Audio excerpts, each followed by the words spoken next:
Dobrý den, moje jméno je Tomáš Kubica a vítám vás u dalšího dílu našeho seriálu o IMC a tentokrát se podíváme na nový produkt, který se jmenuje IMC Basic.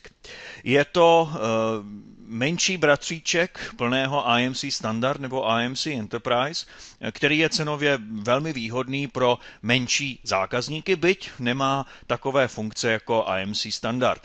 IMC Basic je omezen pouze na 50 zařízení, to znamená switchů, serverů nebo obecně čehokoliv, co se do tohoto managementu přidá. Chybí mu některé funkce, které IMC Standard má, jako je například správa virtuálních sítí v hypervizorech, správa vSwitchů nebo compliance funkce a tak podobně. Nabízí však základní funkce pro správu sítě, jako jsou vizualizace topologie, správa zařízení, správa konfigurací a operačních systémů, řízení alarmů, práce s VLANy a tak podobně. IMC Basic rovněž není rozšiřitelný o další funkční moduly, nelze do něj tedy přidat další funkcionalitu, jako je tomu v případě IMC Standard, takže není možné rozšířit o řízení přístupu uživatelů do sítě, BIOD, TACAX či nějakou pokročilejší analýzu provozu a tak podobně. Pokud zákazník potřebuje větší prostředí nebo víc funkcí a hlavně možnost rozšiřovat jak počty licencí, tak i přidávat funkční moduly, pak bych velmi doporučil použít IMC Standard, čili ono plnohodnotné IMC. Pojďme se podívat na to, co IMC Basic umí a začneme samotnou instalací tohoto systému, základním začleněním zařízení a projdeme si nejzákladnější funkcionality IMC Basic s tím, že pro některé části doporučuji shlédnout další videa, které jsou v tomto kanálu k dispozici pro to plnohodnotné IMC, kde se můžete dozvědět trošku víc podrobností, jak se třeba pracuje s VLANami a podobně. Dneska to bude spíš o přehledu IMC Basic a základní zprovoznění tohoto systému. IMC Basic je na rozdíl od IMC Standard a Enterprise k dispozici pouze pro operační systém Microsoft a před instalací doporučuji udělat dvě změny. Jedna je vypnutí firewallu, protože IMC používá poměrně dost portů pro komunikaci se zařízeními a pokud nechcete přidávat na všechny výjimku, tak je jednodušší ten firewall vypnout. A druhá věc je, že v průběhu instalace velmi doporučuji vypnout User Account Control v operačním systému Microsoft. Je možné to po instalaci znovu bez problému zapnout. Samotná instalace je velmi jednoduchá. Zip soubor s obsahem IMC Basic si stáhnete na našich webových stránkách a je tam k dispozici 60-denní trial, který je později možné olicencovat a používat ho v produkčním prostředí. Soubory si jednoduše rozipujete na serveru, najdete soubor install bat a přes pravé tlačítko kliknete na Run as Administrator. Pak se IMC instalátor zeptá na dvě otázky týkající se portu, které chcete použít. Tady doporučuji nechat na výchozím nastavení a jednoduše kliknout na tlačítko OK. Instalace IMC Basic je plně automatická, to znamená, dojde k instalaci základního systému, instalaci embedded databáze Microsoft SQL Express. Všechno běží plně samovolně a není nutná žádná interakce uživatele. Po ukončení instalace, která bude trvat přibližně 15 minut, vám IMC rovnou nabídne možnost spustit IMC jako takové, takže doporučuji to udělat. IMC startuje, řekněme, zhruba 5 minut a je tam software, který se jmenuje Deployment Agent, a v tomto softwaru je možné IMC nastartovat a vypnout. Tady doporučuji pouze počkat, až IMC nastartuje a je dobré zaškrtnout si to políčko, které způsobí, že při startu operačního systému se automaticky spustí i služby IMC. A tímto je instalace a spuštění IMC u konce. Do IMC se přihlásíme na jeho IP adrese, v případě HTTP na portu 8080/IMC, při použití HTTPS to bude port 8443. Dostaneme se na logovací stránku IMC a výchozí zabudovaný účet pro přihlášení je admin s heslem admin. Takže pojďme otevřít IMC a dostávám informace o tom, že tam žádná zařízení nejsou, to znamená, je to skutečně první instalace, takže pojďme si otevřít základní obrazovku. IMC mě jako první krok nabídlo Discovery zařízení, což je asi krok, který bychom mohli udělat. Jsou tady k dispozici jak základní jednoduché autodiscovery, kdy dám pouhý výčet subnetů a řeknu, aby IMC našlo příslušná zařízení, nebo jsou tady pokročilé možnosti advanced discovery, použitelné hlavně pro větší nebo složitější sítě. Ještě předtím, než provedeme discovery, tak pojďme se podívat na nějaké základní nastavení, které bude dobré udělat. Takže v System Configuration doporučuji začít tímto políčkem, což je Default Monitoring Indexes. IMC totiž v základu začne monitorovat pouze CPU a paměť na přidaných zařízeních a můžete kdykoliv později přidat další performance ukazatele, jako je například vytížení portu a podobně. Pokud chcete mít vytížení portu automaticky zařazené do systému, což samozřejmě znamená nějaké větší nároky na výkon, na velikost databáze a podobně, ale pro menší sítě možná není špatné to zapnout rovnou, abychom to nemuseli později přidávat sami. Takže v tom případě doporučuji tadyhle jít do Interface Statistics a můžeme si rovnou třeba klidně i všechny zapnout.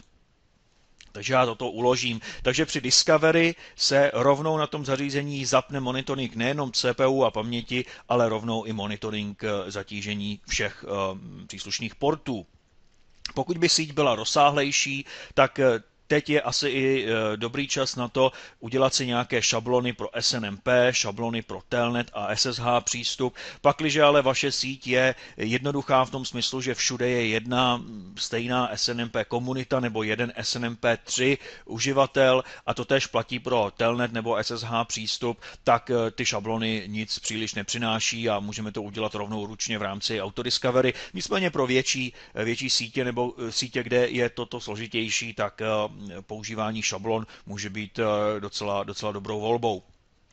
Pojďme tedy se vrátit k tomu Auto Discovery. Takže tady dáme Auto Discovery v záložce Resource a začneme tím, že si objevíme nějaká zařízení, abychom si měli s čím hrát v rámci tohohle našeho dema. Tak zadám rozsah IP adres, které mě budou zajímat.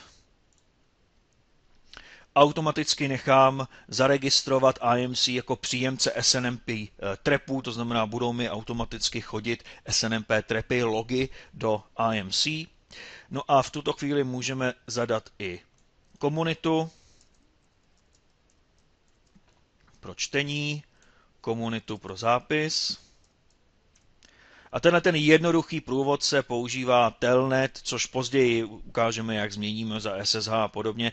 Pokud byste chtěli rovnou SSH, tak doporučuji tady jít do záložky Advanced Discovery, která tyhle ty věci umožňuje přímo odsud. Ale snažím se v tuto chvíli to mít co možná nejjednodušší, takže to udělám takhle a kliknu na Auto Discovery. Jinak to Discovery se potom dá různě plánovat, takže se třeba každý týden opakuje, takže se vám tam objeví nějaká třeba nová zařízení, která přidáte a podobně. No teď už budeme jenom chvilku čekat, než se nám zařízení začnou objevovat a využijeme tohodle k tomu, abychom si popsali, jakým způsobem se vlastně IMC ovládá. Tak když se vrátím tady na záložku Home, tak to je nějaká startovací obrazovka IMC, která je upravitelná pro jednotlivé administrátory. Čili zatím vidíte, že tady toho mnoho není, nicméně nějaká zařízení už se tady našla. Tahleta obrazovka je customizovatelná pro každého operátora, pro každého uživatele IMC, kterého vytvoříte. Dá se tady různě popřesouvat jednotlivé ty widgety, dají se tady dávat jiné, dá se to různě upravovat nebo třeba vytvořit nová plocha, že pokud bych třeba já tady si vytvořil další plochu, nazvu ji třeba moje plocha, tak si tam můžu přidat nějaké další widgety, další ukazatele, které mě budou zajímat. třeba jako je obrázek z topologie nebo nějaké porty v síti kritické. To jsou všechno věci, ke kterým se ještě dostaneme a ukážeme si je. Takže tato úvodní obrazovka je customizovatelná pro každého operátora. Může na ní skutečně vidět přesně to, co by mě zajímalo. A ještě každý ten widget se dá upravit a říct si, co konkrétně v něm chci vidět. Takže třeba tady je nějaké nastavení, kdy si můžu říct, jak často chci ten pohled refreshovat. V případě tady device unreachability můžu říct, že mě třeba zajímá nedostupnost za poslední den místo za poslední hodinu, nebo že jich chci vidět víc z těch zařízení a tak podobně. Takže s tím se dá tímto způsobem pracovat pro každého operátora zvlášť. Takže to je ta úvodní home obrazovka. Další důležité věci jsou, tady v záložce mají shortcuts. Tady jsou oblíbené stránky, respektive najdete tady různé předdefinované věci, jako je třeba seznam průvodců, takže je tady průvodce na Quick Start, který vám pomůže zase s přidáváním zařízením na začátku. Jsou tady některé typické operace, které uživatelé často dělají, ale můžete, kdykoliv se vám nějaká stránka, nějaká část IMC líbí, tak si ji přidat do oblíbených a bude se vám zobrazovat tady v tomto seznamu. Jinak potom nahoře jsou klíčové záložky resource, což jsou všechny věci, které se týkají těch zařízení jako takových, čili koukám se do zařízení, koukám se do toho, jaké moduly mám strčené v kterém switchi, koukám se na nějaký výkon těch zařízení, zobrazuju si topologii sítě, sleduju porty a podobně. Čili resource je skutečně o zdrojích, síťových zdrojích, které mám k dispozici. Záložka user není v IMC Basic zase až tak důležitá, protože z pohledu uživatelů se jedná skutečně jenom pouze o operátory, o uživatele IMC jako takového. Pro IMC Standard a Enterprise, zejména s moduly pro řízení přístupu uživatelů do sítě a BIOT, získává tato záložka ještě daleko větší důležitost.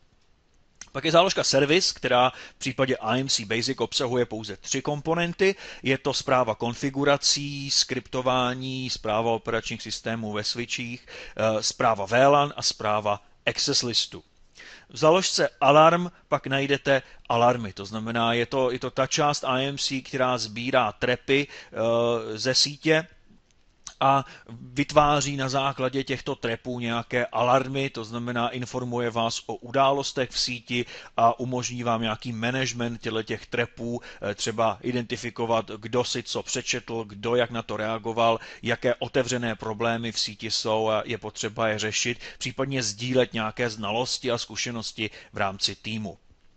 Záložka report logicky ukazuje reportování, to znamená, je možnost tady vygenerovat nějaké tiskové sestavy, třeba je odesílat e-mailem nebo je jenom pouštět na obrazovku, ukládat je v různých formátech, včetně PDF, HTML nebo Excel souborů a ta nabídka těch reportů je poměrně široká a tímto způsobem se dají ty tiskové sestavy vytvářet. No a poslední záložka je záložka systém. Tady se nachází nějaká klíčová nastavení IMC, jako jsou třeba jednotlivé role pro operátory, protože v IMC můžete vytvářet různé uživatelské účty pro IMC operátory a můžete definovat přesně, co který ten účet smí dělat, to znamená, kterou část sítě smí vidět a jaké operace nad tou sítí smí dělat. Třeba může jenom číst, nebo vidí jenom určité funkce, může udělat VLANu, nemůže udělat access list a takovéhle jemné členění je možné tady vytvořit. No a je tady i group management, čili práce s nějakými skupinami zařízení zase v rámci nějakého multitenancy a rozdělení rolí mezi síťovými administrátory. Pak se dostávám k dalším 2 bodům, které jsem chtěl ještě zmínit. Tady je takový rychlý vyhledávač, to znamená, jste schopni velmi rychle najít nějaké zařízení. Čili pokud mě třeba zajímalo zařízení s touhletou IP adresou, tak jsem schopen velmi rychle ho najít, aniž bych procházel nějaké seznamy.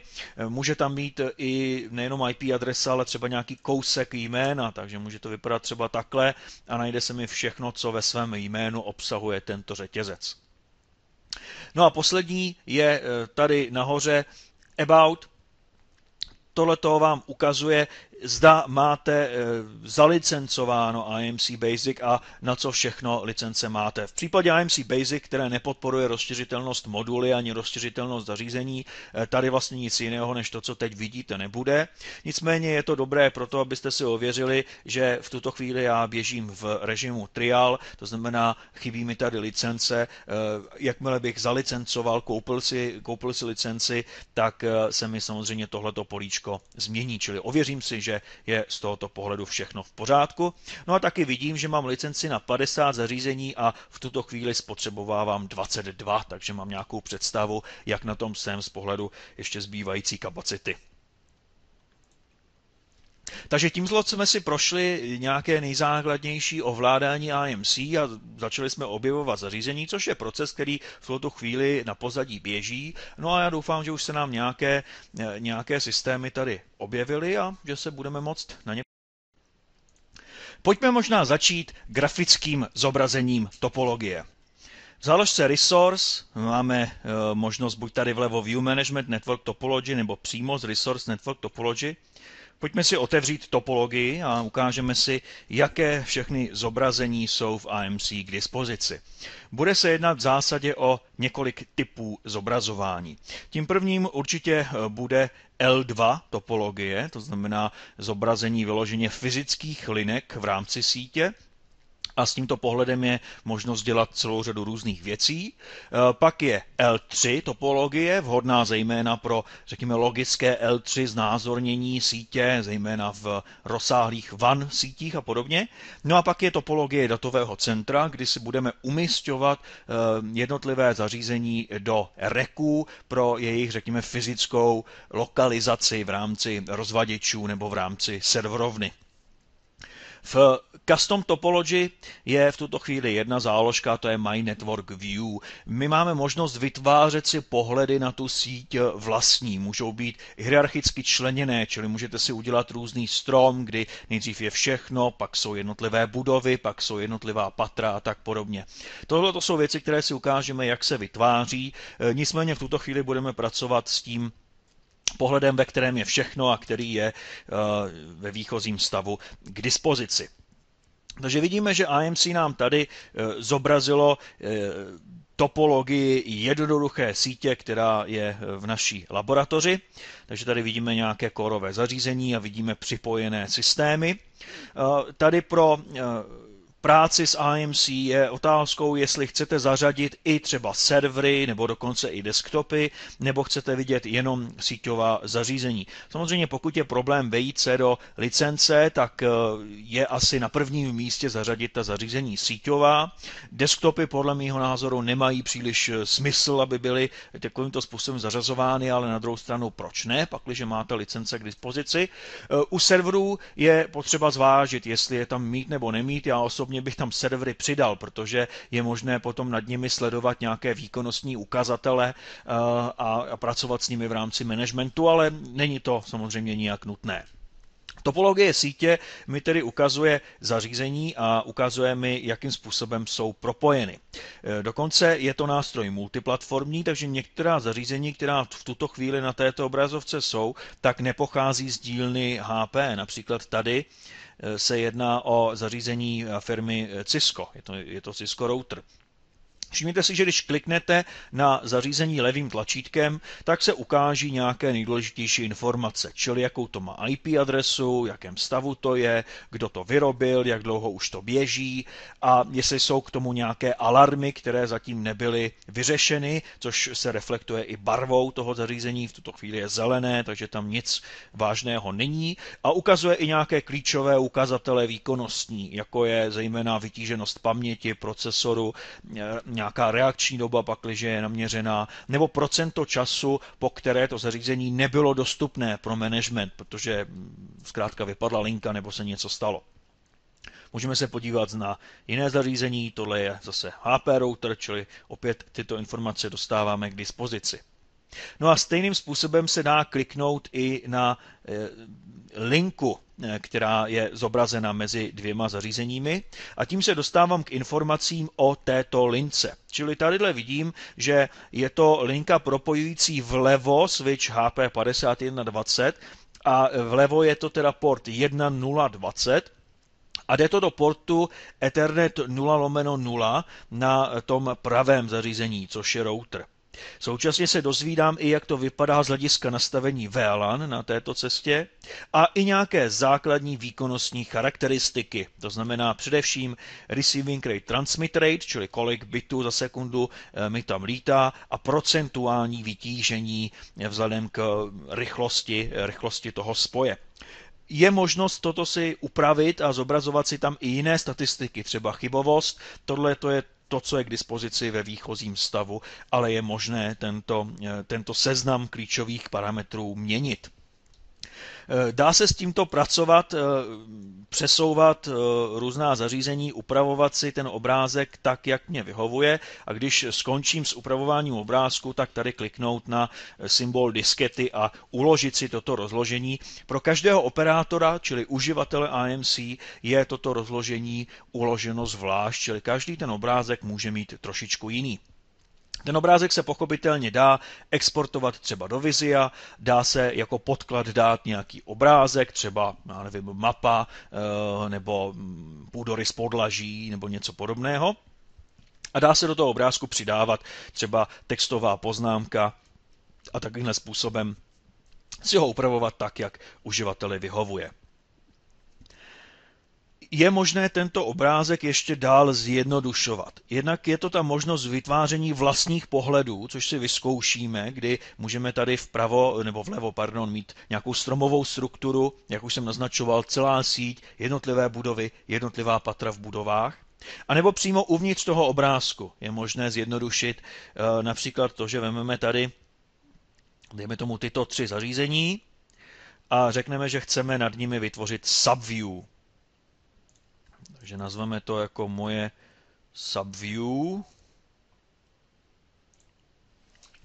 A jim si udělá to, že se mi to schová pod jednu ikonku. Jejíž barvička říká, v jakém stavu ta zařízení uvnitř jsou, ale pro zjednodušení toho pohledu je to sraženo do jedné ikonky a ty aplinky tam zůstávají podle skutečnosti. Můžeme ho ale kdykoliv rozbalit a podívat se vlastně na to, jak to původně bylo složeno. Čili tím způsobem se dá zjednodušit ten celkový obrázek. Takže jedna možnost je mít vlevo nějaký hierarchický strom podpohledů, což se ještě ukážeme.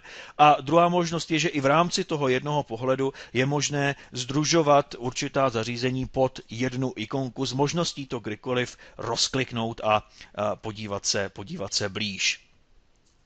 Tak, vidíme, že v tuhletu chvíli přišly nějaké alarmy, něco se dělo, okamžitě se mi změnilo barevné rozložení toho obrázku. Jo, takže je hned vidět, že skutečně ten grafický management reaguje na reálnou existující situaci.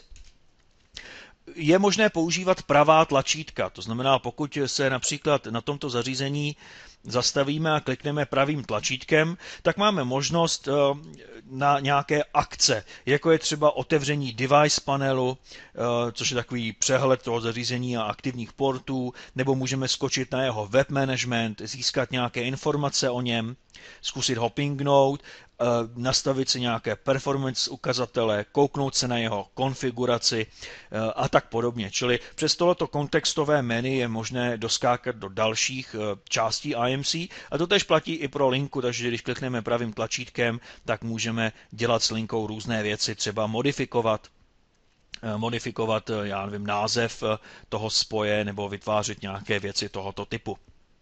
Na tomto obrázku se ještě chvíli zdržíme, je možné v něm vyhledávat zařízení a je možné i ukazovat topologii spanning tree. Takže když vemu common instance spanning tree instanci, tak bych tady viděl, která zařízení participují ve spanning tree a vidím tady i které linky jsou blokované, což je velmi důležitá informace, kterou obvykle získáváme z nějaké příkazové řádky složitým hledáním a AMC mi tohleto zobrazí a přesně mi ukáže, který port kde, jak je blokovaný. My nemáme spanning tree nasazený v našem labu, takže ten obrázek toho mnoho neukazuje, ale tímto způsobem to funguje.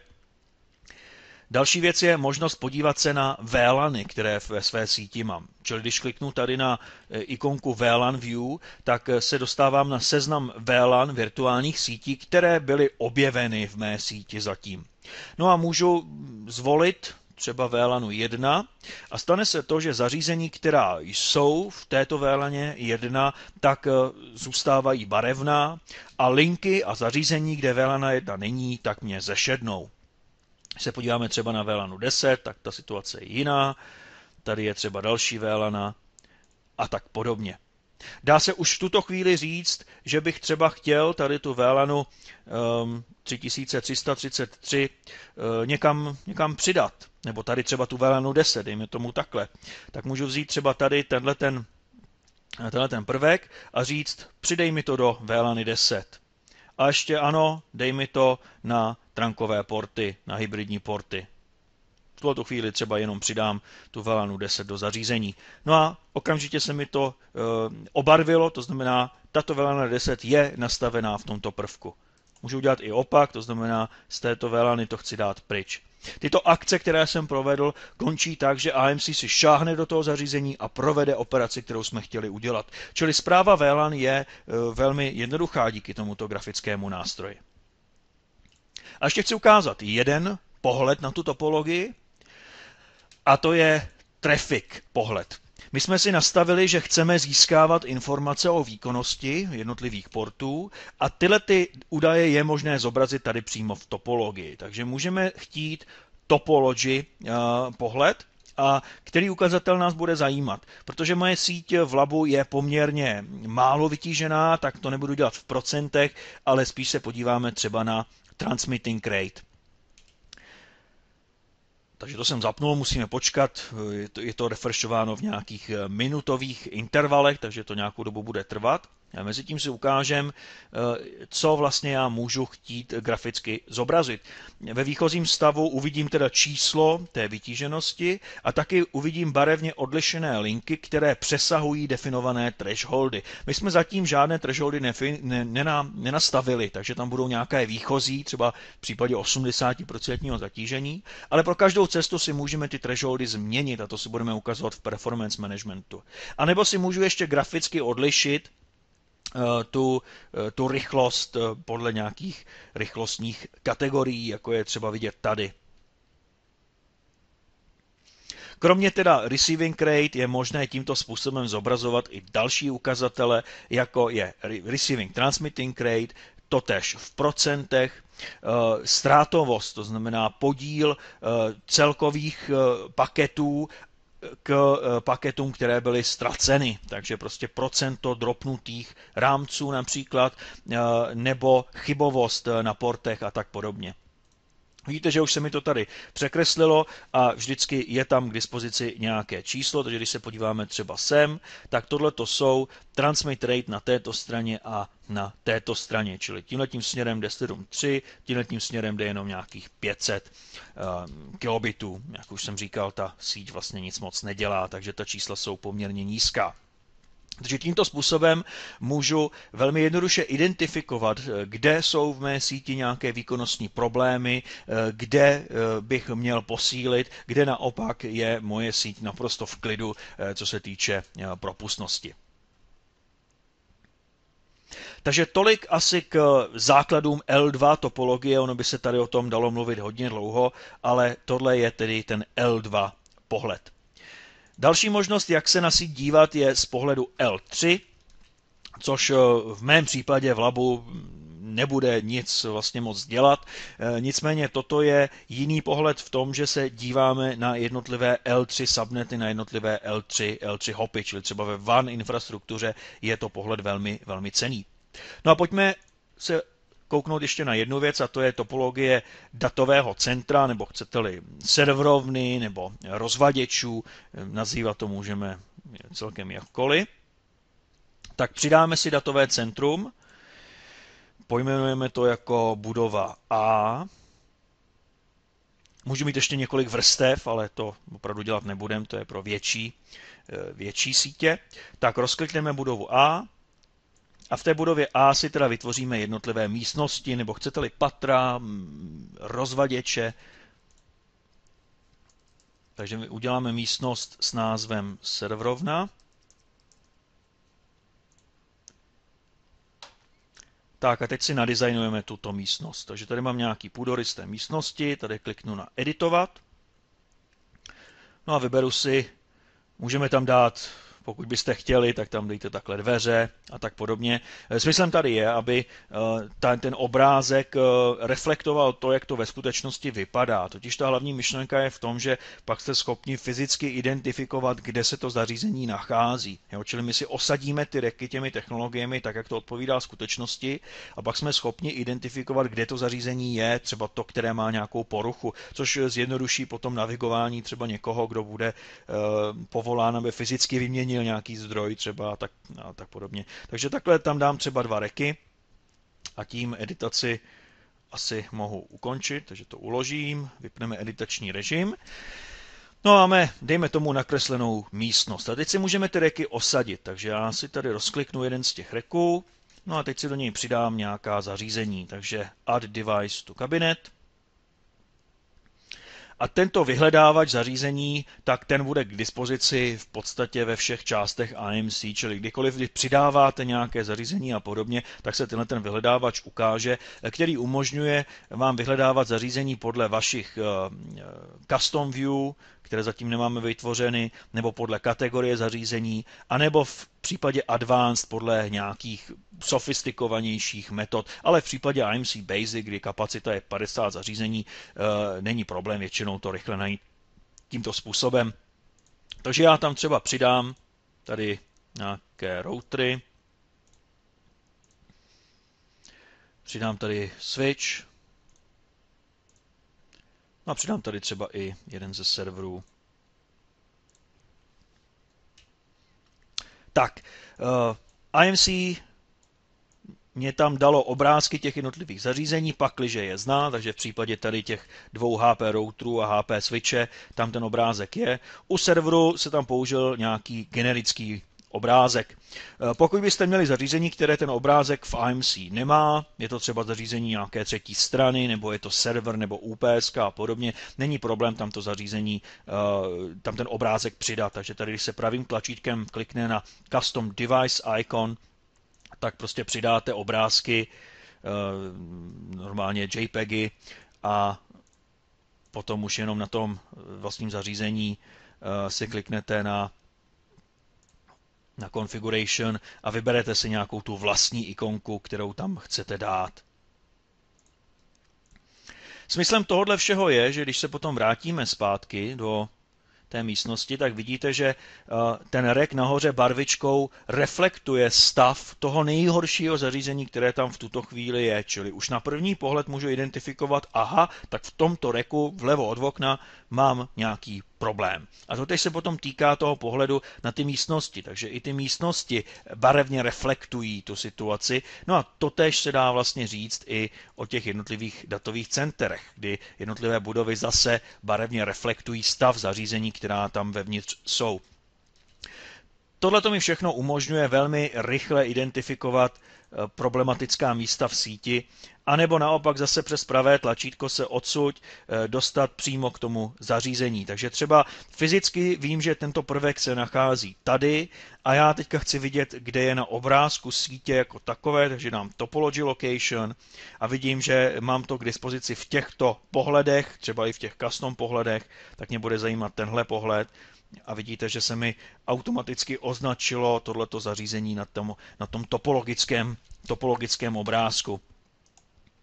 Takže tímto způsobem se dá skákat tam a zpět. Takže já zase naopak tady řeknu cabinet location a vyskočí mi příslušná místnost, rozvaděč a tedy rack a pozice v racku, ve kterém toto zařízení je. Takže tohle je ideální, pokud potřebujete rychle identifikovat fyzickou lokalitu, čili budova, rozvaděč, rack versus nějakou logické umístění v síti a přeskakovat mezi těmito dvěma informacemi. Takže to je velmi použitelná funkce pro tyhle ty účely. No a tak to je, co se týče zobrazování topologie, nějaký základní přehled toho, co se tady dá dělat. Pojďme se tady zaměřit na to, co se tedy dá o zařízeních zjistit i z tohoto negrafického znázornění. Tady ve View Management mám právě podobné kategorie, tak jak jste to tam viděli, takže já můžu třeba si nechat zobrazit všechny svoje routery. No a vidím tady seznam svých routerů s nějakými základními informacemi. nebo můžu udělat totéž třeba pro switche. Pokud si rozkliknu nějaký z těchto switchů, třeba tady je nějaké Cisco zařízení, HP zařízení, tak když to rozkliknu, tak se dostávám k nějakým nejzákladnějším informacím o tomto boxu, čili vidím, jakým způsobem s ním komunikuji, jaký má operační systém, jaké má interfejsy. Vidím tady 10 nějakých posledních alarmů, které se kolem tohoto zařízení vyrojily. Vidím tady základní výkonnostní ukazatele. A tady v pravé části mám nějaké kontextuální věci, kdy zase můžu skákat do dalších částí IMC. Třeba by mě, dejme tomu, zajímalo, kde je tohleto zařízení v topologii, čili bychom se vrátili k těm obrázkům, co už známe. Nebo budu chtít vidět, jaké MAC adresy vidí, případně i IP adresy. Takže dám IP MAC Learning Query, takže se podívám na to, kde co vlastně je, nebo můžu vyhledávat na základě těchto věcí uvnitř toho zařízení. Je to pohled, kdy se koukáme specificky do konkrétního zařízení. Pro vyhledávání zařízení v síti jako takové používáme jinou část toho managementu, kterou vám samozřejmě taky ukážu. Jinak pak jsou tady možnosti konfigurační, čili dají se měnit třeba komunikační parametry, přepnout se do režimu SSH. Dá se tady odsud řešit výkonnostní monitoring, nějaké ukazatele nebo monitoring v reálném čase, zezálohovat konfiguraci zařízení, pracovat s jeho VLANama, případně základní nastavení toho systému jako takového, takže třeba environment monitor, kdy se podíváme na to, jak to vypadá z pohledu chlazení, větrání a nějakých základních charakteristik.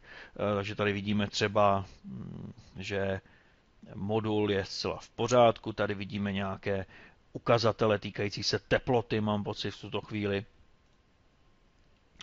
Můžeme řešit port agregaci, čili linkovou agregaci, podívat se na to, nebo nastavovat mirroring trafiku, nebo nastavení radius serveru, nastavení multiple spanning tree protokolu. Zkrátka dá se přes tyhle věci udělat to, co bych obvykle dělal v příkazové řádce, tak tímto způsobem, v tomto případě per box, per zařízení, se na to koukat, případně to měnit.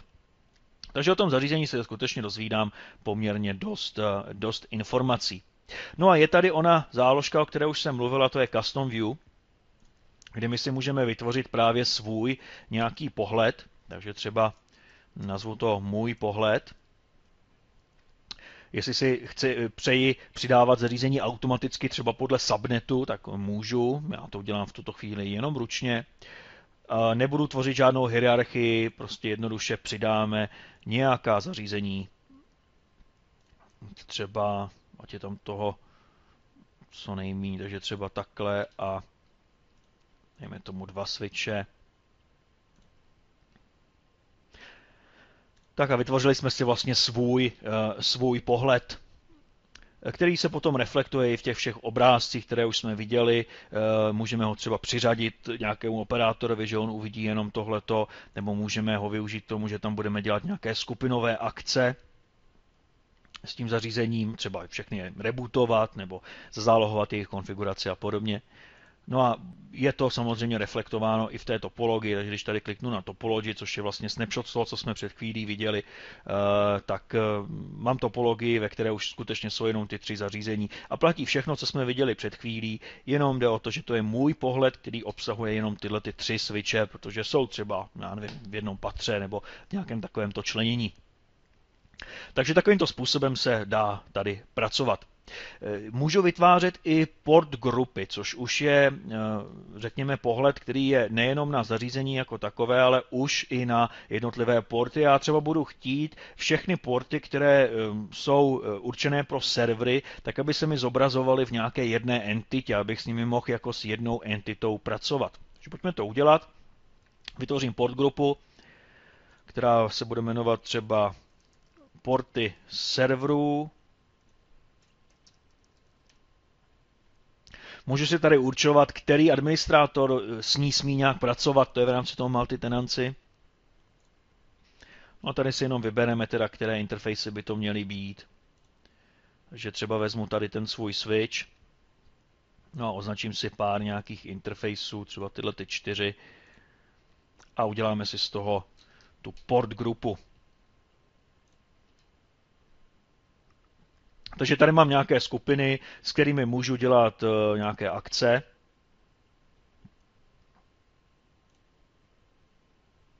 Nebo si to prostě jenom rozkliknout a podívat se nějaké základní charakteristiky, čili jestli je up, jestli je tam všechno v pořádku, na kterém zařízení to je, jako MAC adresu tam vidím a tyhle ty políčka si můžu ještě zvolit jiná, takže by mě třeba mohlo zajímat i nějaké základní info o výkonu, takže třeba tady dám transmit a receiving rate a třeba mě nebude zajímat, aby se mi to tam vešlo, tak mě nebude zajímat duplex mod a nebude mě zajímat, jakou IP adresu tam třeba vidí, nebo to je jedno. Odklikneme a ten pohled se tímto způsobem změnil. Takže vidím tady v rámci té skupiny portu, která mě zajímá, to, co jsem chtěl, čili tady receiving a transmit rate. Čili takhle se dá pracovat se skupinami portů. Zase je to jenom jiný pohled na ty stejné informace, takže nic nějak nového nebo příliš složitého.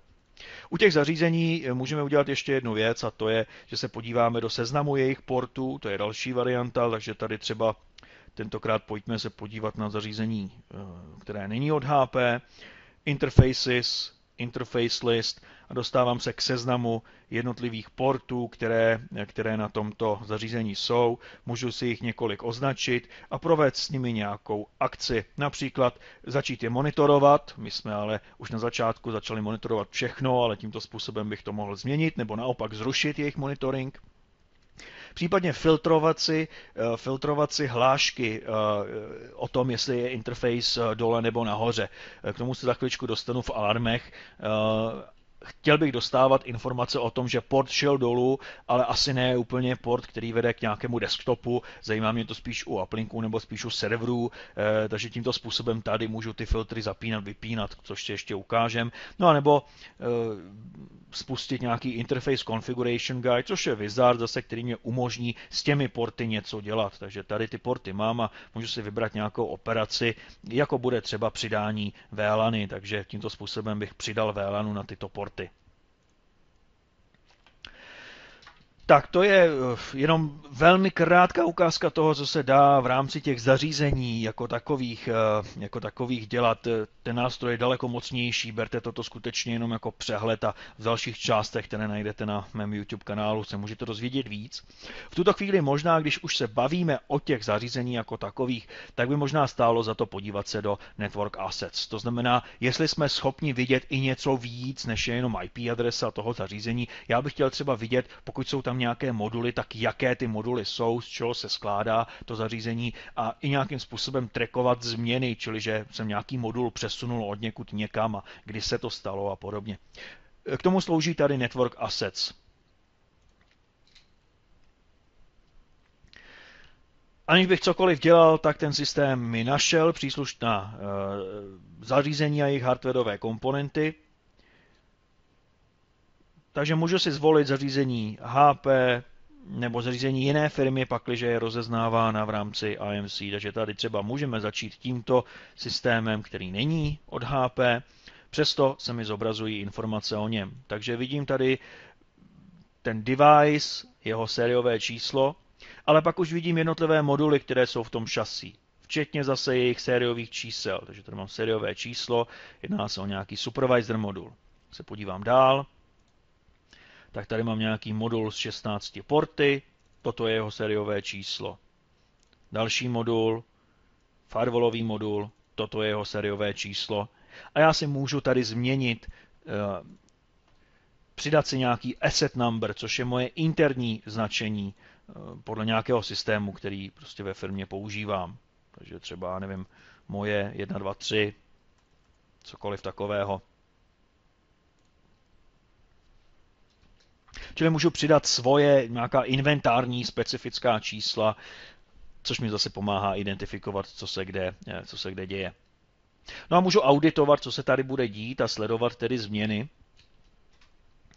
audit history mi vlastně říká, co se odehrálo z pohledu těchto jednotlivých komponent. Takže zatím tady, protože jsme to čerstvě nainstalovali, máme všude add asset operaci, čili že ano, IMC objevilo nějaké nové zařízení, respektive jeho komponentu, modul, port, cokoliv takového, nebo tady budou informace o tom, že zmizela, anebo že se přesunula, objevila se prostě někde jinde. Přendal jsem zdroje z jednoho zařízení do zařízení jiného. Čili tímto způsobem můžeme koukat přímo do toho, co se v mé síti nachází a pochopitelně lze na základě tohohle dělat i různé reporty. Takže IMC jde výrazně dál, než že mám switch s IP adresou, ale koukám se i dovnitř, z čeho fyzicky se ta moje zařízení skládají, jaké komponenty, jaká sériová čísla tam jsou a tak podobně. To je tedy, co se týče těch zařízení a pojďme se teďka podívat ještě na jednu velmi často používanou věc a to je Terminal Access, což ukážu vám jenom jednu část tohoto a to je vyhledávání zařízení v síti a tím mám teďka myšleno i koncové body, čili uživatele na základě IP adresy, MAC adresy a tak podobně. Jedna z věcí, kterou jsem chtěl ukázat, je právě ta Real Time Location, tedy vyhledání těch zařízení v reálném čase podle IP adresy nebo podle MAC adresy. Já se pokusím tady najít nějaký systém, například bych mohl najít IMC samotné. Dám OK. No a dozvídám se, že tento server, koncový bod, je fyzicky v zařízení 10.10.10.11 a je na portu 1.0.3. No a můžu skočit zase do topologie, čili se vrátíme k tomu obrázku, kde uvidím to zařízení, do kterého jsem připojen. Nebo teď můžu skočit do toho interfejsu samotného a něco na něm změnit. Takže třeba řeknu, výborně, jaké další MAC adresy tam jsou. Nebo změním VLANu. Tento uživatel je ve VLANě 10, to já nechci, já ho chci dát do 16. Kliknu na OK a ono se to provede. Nebo chci změnit nastavení toho portu, nebo ho tady jednoduše dát dolů. Tady dám down a port se mi vypne. Nebo port properties. Chci jenom změnit nějaké jeho nastavení. Takže třeba tady můžu změnit, dejme tomu, já nevím, nafixně nastavit rychlost, nebo nastavit si broadcast suppression, čili limitovat množství broadcastů na tom portu. No a takhle podobně, čili pracovat s tím portem jako takovým. No a můžu odsud skočit i do real-timeového monitoringu, čili sledovat zatížení tohohle portu v reálném čase, což si ukážeme malinko později. Takže můžu přes real-time location velmi rychle v reálném čase zjistit, kde mám co zapojené. Kde je ta tiskárna, kde je ten počítač, který má teďka nějaký problém. Zjistím, kde je připojen, v jaké topologii to je a můžu s tím portem rovnou něco dělat. Třeba ho dát do jiné VLANy, protože jsem zjistil, že omylem tam je VLAN nastavená špatně. A nejenom, že můžu v reálném čase tyto informace zjišťovat, ale IMC si každé 2 hodiny tyto informace shromáždí, čili real time je skutečně real time. Tam v okamžiku odkliknutí on provede to vyhledání. Nicméně automaticky IMC každé 2 hodiny si proskenuje všechno a zaznamená tyto informace a tím pádem mám k dispozici History Access Log, což je tato záložka, která, pokud si nastavíme periodické sbírání dat, a řekneme, že to chceme odebrat teď, tak tam mi tyto informace bude dávat.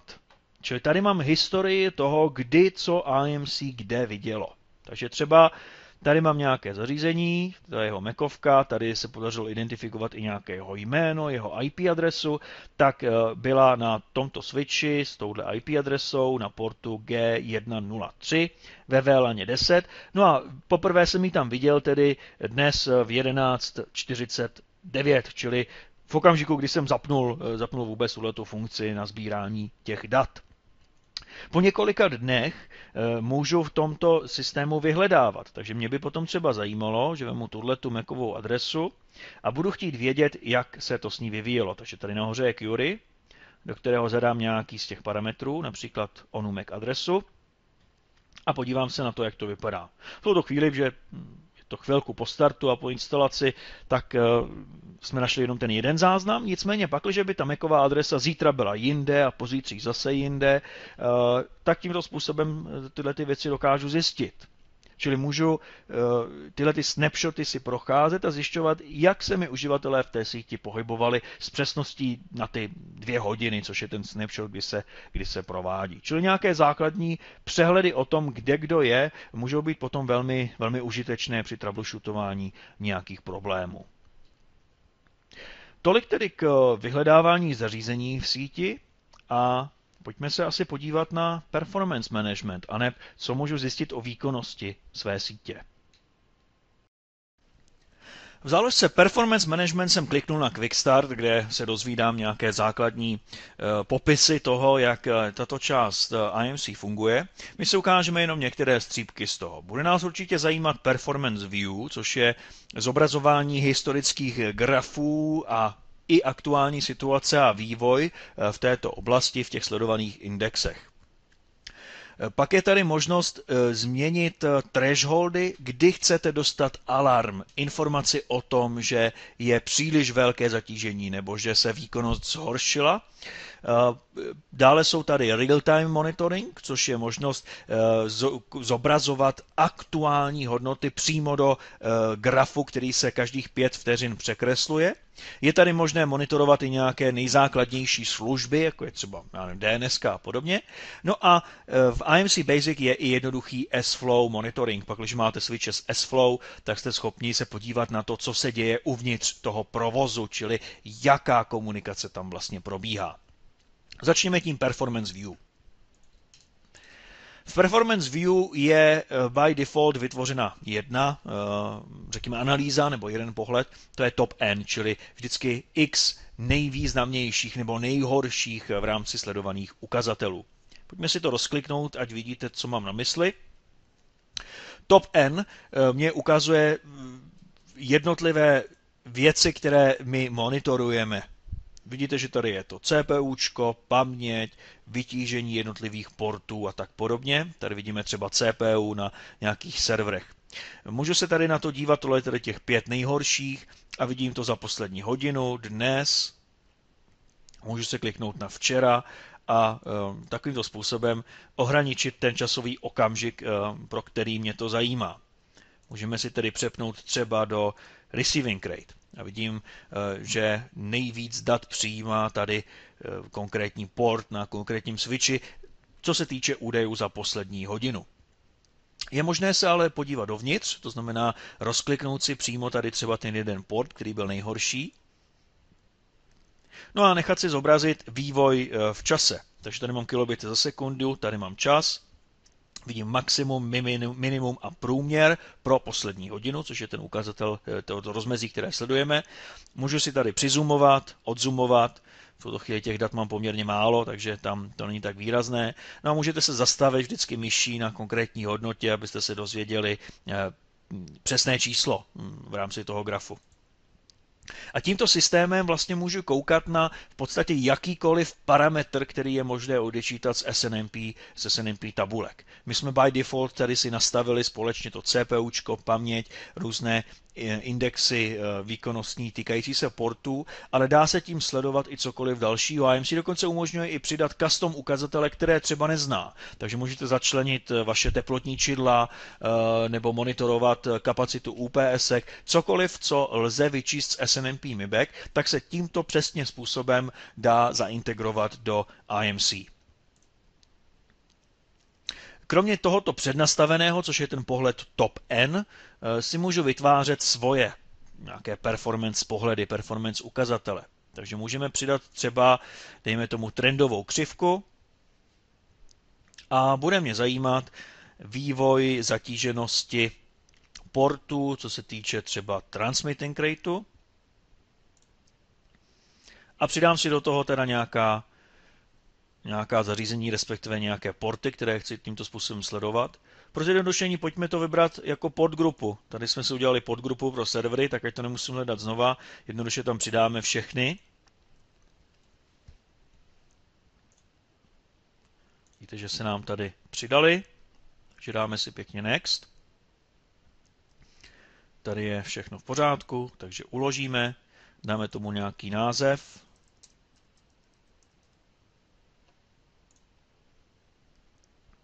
No a pohled máme vytvořený.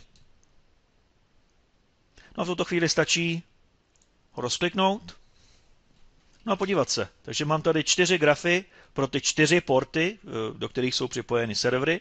A zase tady platí ty věci, podívat se na reálná data, přizumovat si nějakou část toho grafu, koukat se za poslední hodinu, den, týden, rok, nebo si dát nějaký vlastní rozsah časový, který mě tady bude zajímat.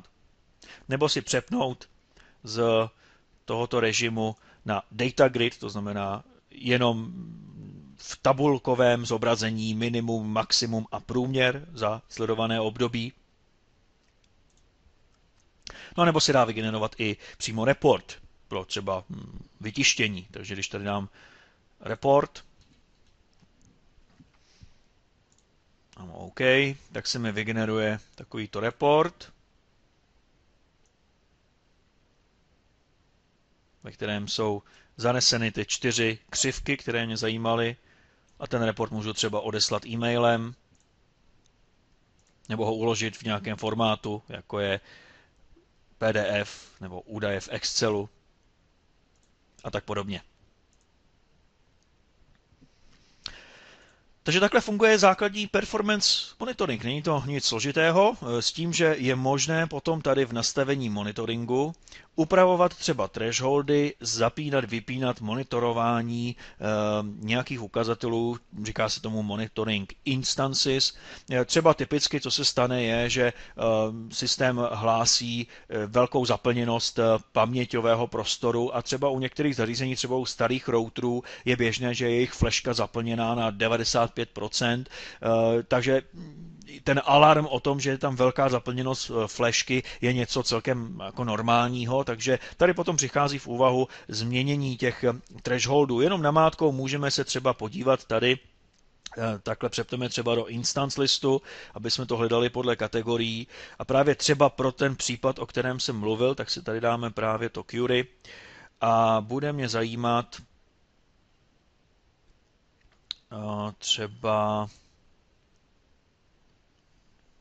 ještě jednou podle item name. Jo, a dejme tomu, že teda skutečně mám problém s tím, že mi ta memory usage hlásí problém v případě teda té flashky. Tak si tady vyjedu všechny instance, všechny věci, které se monitorují tímto způsobem. No a řeknu, že třeba tady v případě zatížení paměti na, dejme tomu, tomto Cisco zařízení, čili třeba tyhle ty 3 indexy, tak tady chci změnit ty thresholdy, takže tady dám modify index a tadyhle jsou právě, je znázorněno, že používám tedy ty globální, ale já budu chtít tady použít jiný threshold a řeknu, že chci být informován pouze v případě, že to zatížení nebo to použití paměti je větší než 98% a chci to jako inform úroveň, čili jakoby žlutý alarm, dejme tomu, a další úroveň už dělat nechci. Čili třeba tím způsobem si to změním a v pořádku se to provedlo. Takže ty instance jsou tady vidět, nemusíte se o to starat, pakliže nechcete změnit ty thresholdy pro třeba specifické porty nebo pro specifické ukazatele. Tak další, co bych chtěl ukázat, je service monitoring, čili kromě toho, že sleduju tyto základní performance ukazatele, tak pro nějaký úplně jednoduchý základní pohled na to, jak vypadají další služby v mé síti, lze použít ten service monitor list a vybrat si z nějakých vlastností, které tady jsou. V zásadě jsou to tyhle ty možnosti, takže třeba je dobré monitorovat DNS-ku, takže řekněme DNS server, a budu zkoumat tady v tomto systému, jestli mě server odpovídá na překlad www.hp.com a jaký má response time. Jo, a vidím, že teda zatím v tuto chvíli zdá se, že je všechno celkem v pořádku. Můžu tady nastavit nějaký threshold a být třeba informovaný v okamžiku, kdy DNS neodpovídá, takže v případě, že by DNS neodpovídala, tak dostanu nějaký alarm nebo nějaký trap. Je to skutečně jenom naprosto základní monitoring těchto služeb v případě IMC Standard nebo IMC Enterprise pro skutečně plnohodnotnou analýzu prostředí, aplikací, držení SLAček. Velmi doporučuji Application Performance Monitoring modul a Service Health Manager. S tím se dá dělat daleko víc, ale pro základní věci, pro malého uživatele IMC Basic je tohleto velmi dobře použitelné. No a samozřejmě ono to na základě tohohle pak může ty informace dávat k dispozici ve formě nějakých ukázek teda té dostupnosti.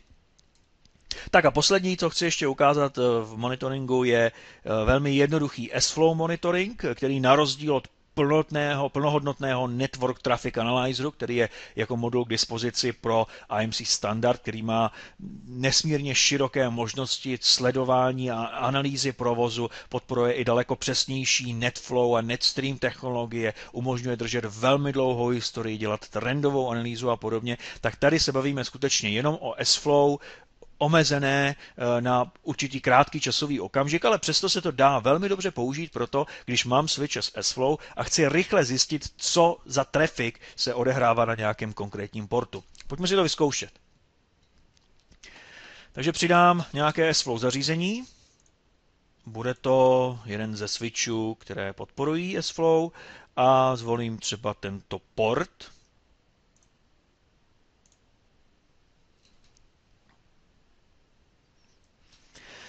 Tak a S-Flow monitoring byl zapnutý. Tak počkáme chvíli, než se tam nějaká data zobrazí. Tak zatím se tam nic neobjevilo. Musíme chvilku počkat. Ono to nějakou dobu trvá, než se zapne všechno potřebné a bude to fungovat. Výhodou tady je, že skutečně nemusíte se starat o konfiguraci toho S-Flow ve switchi. Je to skutečně velmi jednoduché, všechno děláte tady odsud graficky. To, jak jsme to přidali, tak to samo o sobě způsobilo zapnutí toho S-Flow monitoringu a posílání do toho správného management systému a tak. Tak já jsem si dal mezi tím pauzu na oběd, aby se nám tady objevila nějaká data a můžeme se tady podívat do toho konkrétního interfejsu, jestli tam máme nějaká S-Flow data. Vidíte, že už se tam něco objevilo. To znamená, tady mám opět zase v tom systému ten graf a tady už vidím, z čeho se mi to skládá. To znamená, vidím tady nějaký HTTPS provoz, nějaké HTTP, SNMP, RDP, procentuální zastoupení těchto protokolů. Můžu si třeba povypínat některé, pokud mě zajímá jenom něco, takže třeba tímhle způsobem ten graf můžu měnit. A zase tady platí možnost si to různě přizumovat, odzumovat, kouknout se na směru dovnitř a na směrem ven. No a nejenom aplikace, ale můžu zkoumat jednotlivé session, čili kdo s kým, odkud kam ten komunikační provoz je.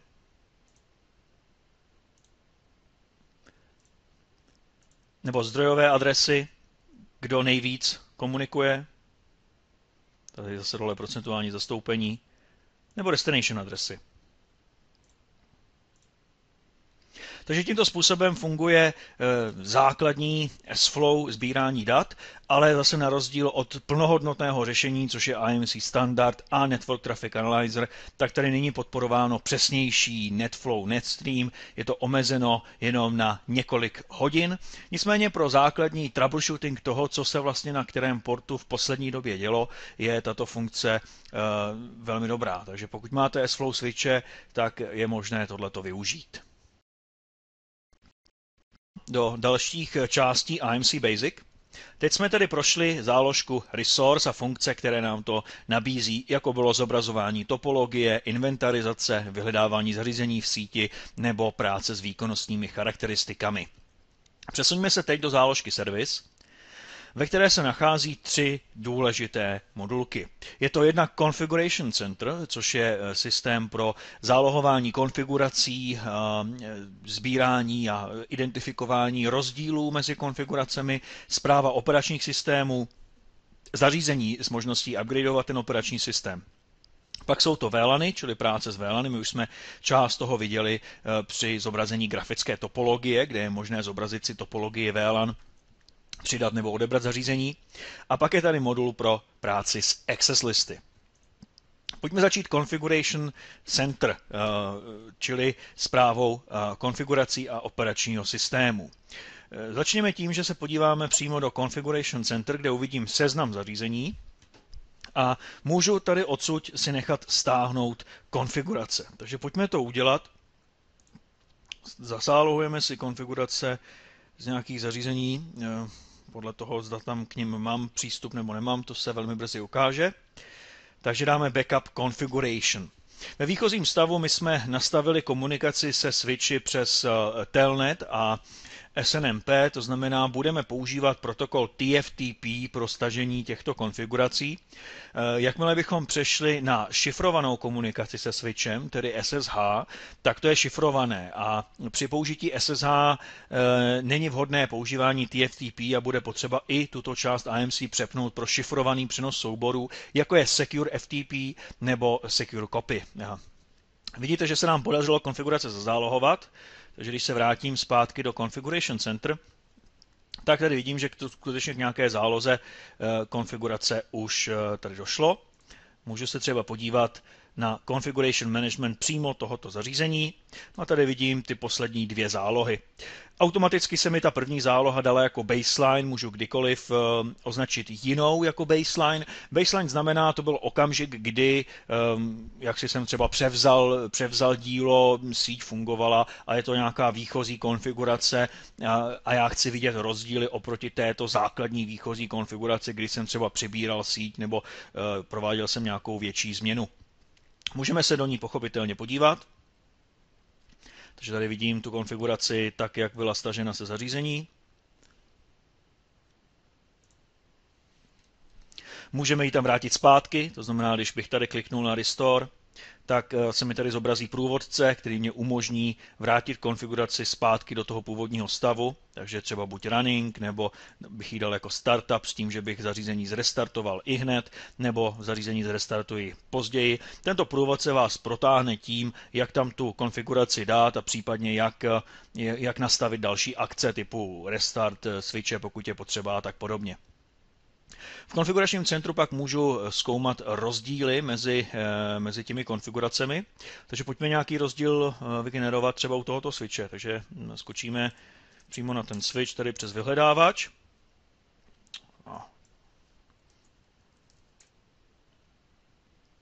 Takže tady ho máme a pojďme udělat nějakou konfigurační změnu. Něco, co by dávalo nějaký smysl. Pojďme třeba možná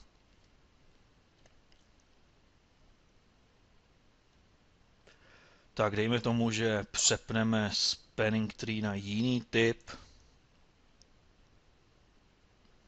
V podstatě cokoliv vás napadne. Tak a vrátíme se do té konfigurace. Můžeme přímo odsud iniciovat zálohování konfigurace. Takže tady dáme backup configuration file a necháme si stáhnout nový. No a pak se podíváme do toho engineu, který mě umožní sledovat rozdíly mezi konfiguracemi. Mezitím, než nám to proběhne, už se tak stalo, tak tam rovnou tedy skočíme. Takže jednalo se o tenhle ten systém. Podívejme se na Configuration Management, takže vidíme, že už se nám tady stáhla nějaká konfigurace jiná, která je rozdílná. Můžeme se podívat, v čem ty změny jsou, takže třeba zaškrtnu tuto a tuto verzi, dám Compare. No a vidím tady, jestli tam byl zaznamenán nějaký rozdíl. No, ta změna pravděpodobně v tuto chvíli nevygenerovala jiný konfigurační soubor. Nicméně v principu tohle je to, co se tady bude používat pro vyhledání těch změn, čili vidím konfiguraci nalevo, napravo a vidím, které řádky byly přidány, které byly odebrány. Akorát ta změna, kterou já jsem udělal, protože nebylo zaplé spanning tree, tak se vlastně neprojevila v tom samotném konfiguračním souboru. Přesto toto je ten způsob, jakým se tyhle ty věci dělají. No a samozřejmě je možné nastavit si tohleto, aby se zálohovalo automaticky. Takže tady v options, můžeme udělat nějakou backup policy a říct třeba, že chceme dostávat zprávu v případě, že dojde ke změně konfigurace na nějakém zařízení, vygenerovat alarm, případně si potom můžeme naplánovat různé časy, kdy chceme provádět automatické zazálohování těchto konfigurací. Nejenom tedy, že můžu pracovat s konfiguracemi jako takovými, ale můžu na základě nich vytvářet šablony. Šablonou je myšlena jednak šablona konfigurace, ale můžou to být i třeba konkrétní skripty.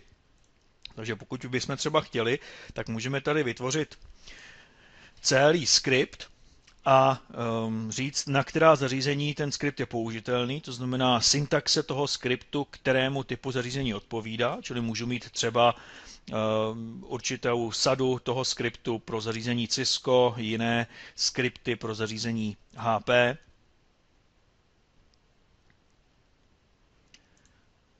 Můžu vyhledat třeba tímto způsobem, třeba zařízení H3C, pokud mám ještě na ten starší branding ve své síti. Vyberu si zařízení, na která to dává smysl. No a teď už tady můžu sázet nějaké příkazy. Třeba NTP, server 10.10.1. Další příkaz. A tímhle tím způsobem vybudováváme skript. Je možné tady použít i nějaká makra, to znamená třeba tadyhle v okamžiku deploymentu můžu doplnit NTP IP. Zkusím to uložit tímhletím způsobem.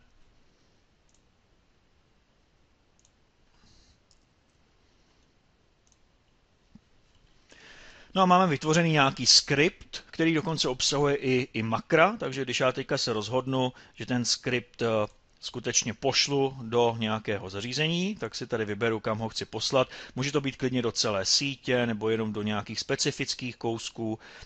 Skutečně záleží vyloženě na vás, jak to chcete udělat. Dám tam tento template, pošlu ho do running konfigurace a teď, když kliknu na Next, tak teď se mě právě IMC ptá, cože má teda vyplnit za to makro NTP IP. Takže tady teď já bych použil nějakou IP adresu, kterou momentálně potřebuji použít. No a teď už jenom říkám, jestli chci, aby se to provedlo i hned, anebo jestli chci naplánovat tento krok někdy na později, aby se provedl třeba v noci, nebo aby se prováděl pravidelně v nějaký čas a tak podobně. Čili configuration templates, které tady jsou, tak jsou nejenom o šablonách pro konfigurace zařízení, ale dá se přesto i vygenerovat a použít nějaký skript, který bude dělat určité dávkové operace, které pak můžu posílat pro celou skupinu zařízení nebo klidně do celé sítě a ještě odlišovat zařízení podle syntaxe, která je potřeba a tak dále. V Configuration Center nejenom, že tedy pracuji s konfiguracemi, ale vidíte, že jsou tady vidět i operační systémy. To znamená, můžu přes IMC aktualizovat operační systém nebo si alespoň držet přehled o tom, jaké operační systémy mám používané a třeba se ujistit, že ty jednotlivé typy zařízení mají stejný operační systém. Pak, když mám jeden konkrétní typ switche, třeba 5120, tak asi dává smysl, aby na každém tomto switchi v mé infrastruktuře běžela stejná verze operačního systému, čistě z praktických a troubleshootingových důvodů. Můžu u každého boxu označit nějakou softwarovou verzi jako baseline a pak se dozvídám z IMC z nějakého auditu, které switche mají jiný operační systém, než který já jsem si určil jako baseline, který je ten, který já v tuto chvíli preferuji. Ty softwary si můžu buď stáhnout přímo z těch zařízení, anebo je tady software library, s kterou se dá pracovat a to je vlastně, řekněme, databáze operačních systémů. Můžu do této databáze přidávat zařízení jakoby ručně, to znamená buď přímo ze souboru, z který si stáhnu z webu, v případě třeba Cisca je to jediný možný způsob, nebo importovat ze zařízení, taky u HP i u Cisco toto bude fungovat. Nicméně je tady i možnost, aby jste stáhli informace o novém softwaru v uvozovkách z cloudu, to znamená je možnost říct IMC, aby se podívalo na webové stránky HP a zjistilo, jestli není nějaká novější verze softwaru pro zařízení, která ve své síti používáte. Takhle se tady pracuje velmi v kostce a zjednodušeně s Configuration Center a podrobnosti se můžete dozvědět ze specializovaných částí našeho seriálu o IMC, který najdete na mém YouTube kanálu. Práce s VLANy. Práce s VLANy je něco, co už jsme trošičku viděli v tom grafickém režimu, takže můžeme si třeba vypsat všechny VLANy, které byly objeveny, čili tady mám nějaký seznam, globální seznam VLAN, které v mé síti jsou. Můžu třeba změnit jejich jméno globálně pro celou síť, nebo dělat operace se členy této VLANy. Třeba můžu v tuto chvíli přidat nějaké zařízení, kde budu chtít tuhletu VLANu mít. Takže bych třeba zvolil nějaký router. Přidám VLANu do tohoto boxu a ještě si můžu projít další jeho konfiguraci, to znamená třeba nastavit si VLAN interface, čili IP adresu, říct, které porty jsou accessové, které budou trunkové, čili co bude uplink, co bude přístupový port a tak podobně. Stejně tak ve VLAN Devices mám seznam zařízení, do kterého se můžu podívat. Všimněte si, že jsou tady i zařízení třetích stran, třeba tady je Cisco Switch, takže když se třeba do něj podíváme, tak zase mám k dispozici seznam VLAN, které tam jsou, access porty, trunk porty, s možností modifikovat. Takže třeba tady můžeme kliknout a přidat nějaké allowed VLANy do tohohle systému.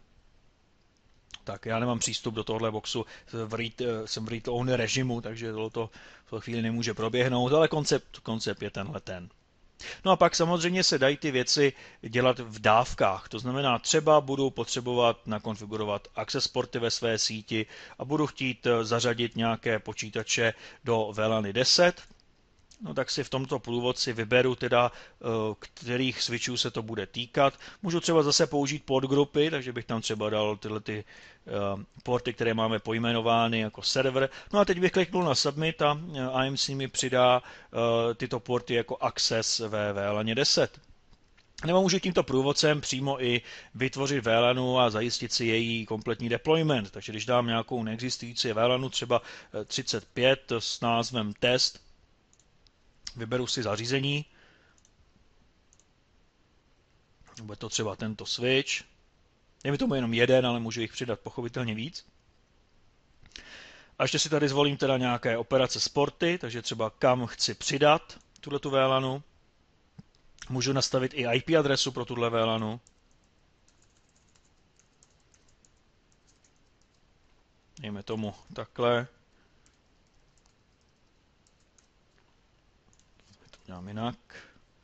35.1, dejme tomu takhle. No a můžu to tam poslat. No a v tuto chvíli probíhá task, který tuto operaci dělá.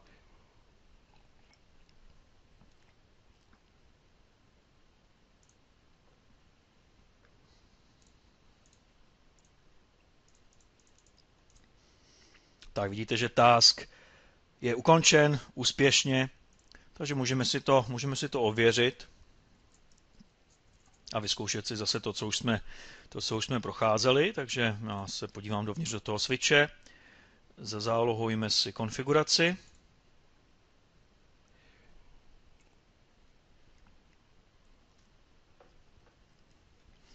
No a pak se můžeme vrátit do Configuration Center a podívat se, co se nám tady změnilo.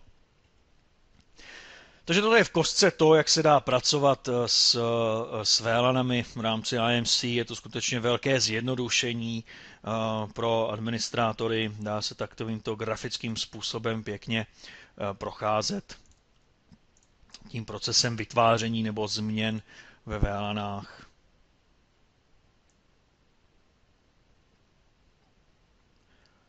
Tak, tady zase se mi nepodařilo zálohovat to správně. Zase princip je asi v tuto chvíli zřejmý. Čili tohle je práce s VLANy.